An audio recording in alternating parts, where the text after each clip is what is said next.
Hello and welcome to Lavneesh sir की class. आज की शिक्षा निदेशालय राष्ट्रीय राजधानी क्षेत्र दिल्ली की आकलन कार्यपत्रक नंबर 7 जो कि कक्षा 7वीं के विद्यार्थियों के लिए है, यह ली गई है हिंदी विषय से और इसमें हमें एक गद्यांश दे रखा है। चलिए देखते हैं और करना क्या है। प्यारे बच्चों, पिछले कार्यपत्रकों में हमने रक्त और हमारा शरीर पाठ के अंशों को पढ़ा और समझा। अब हम उन कार्यपत्रकों के आधार पर अपना आकलन करेंगे। अतः निम्नलिखित गद्यांश को पढ़कर नीचे पूछे गए प्रश्नों के सही विकल्प के सम्मुख बने गोले को पेंसिल से भरिए। प्रत्येक प्रश्न का भार 1 अंक है। तो देखिए, पिछले वर्कशीट में हमने ये जो पाठ पढ़ा था उसी पर आधारित आज की वर्कशीट है। चलिए अब जल्दी से इस गद्यांश को पढ़कर समझ लेते हैं। दिव्या अनिल की छोटी बहन है।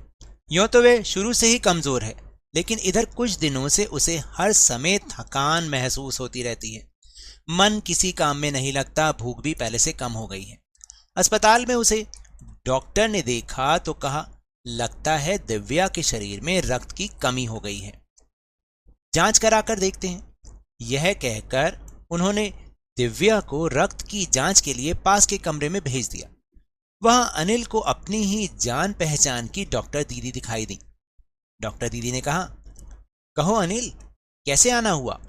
अनिल ने बताया कि डॉक्टर ने दिव्या को खून की जांच के लिए आपके पास भेजा है। इतना सुनते ही डॉक्टर दीदी ने दिव्या की उंगली से रक्त की कुछ बूंदें एक छोटी सी शीशी में डाल दी और स्लाइड पर लगा दी।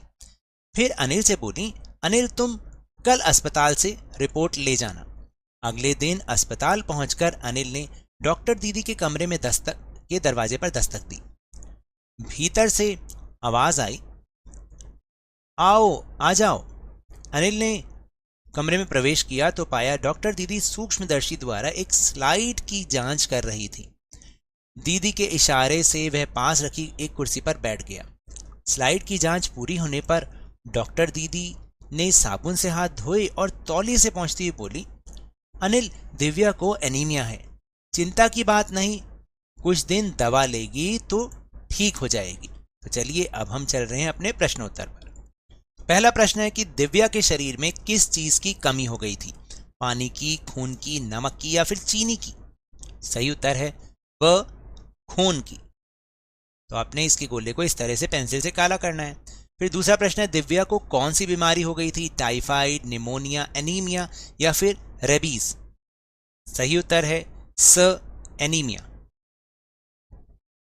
तीसरा प्रश्न है, डॉक्टर ने दिव्या को पास के कमरे में क्यों भेजा था? कफ की जांच कराने के लिए, खून की जांच कराने के लिए, अ और बा दोनों, या फिर इनमें से कोई नहीं? तो सही उत्तर है ब, खून की जांच कराने के लिए। चौथा प्रश्न है, डॉक्टर दीदी किस उपकरण से स्लाइड की जांच कर रही थी?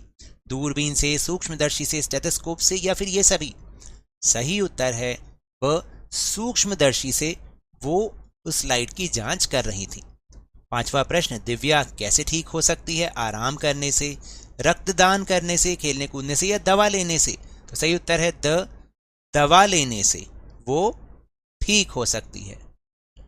फिर छठा प्रश्न है, शरीर में रक्त की कमी के लक्षण निम्नलिखित में से नहीं है।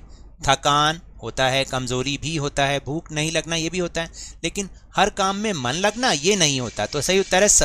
तो सही उत्तर है स। इस तरह से गोले को काला कर दीजिएगा। सातवां प्रश्न है, शीशी शब्द का बहुवचन रूप है। शीशी तो एक वचन है, तो शीशी का क्या हो जाएगा? शीशियां। तो कौन सा वाला सही है? अ वाला सही है, ब वाला सही है, सीसा या फिर सीसियां? तो सही है अ वाला, शीशियां। छोटी की मात्रा आ जाती है बीच में।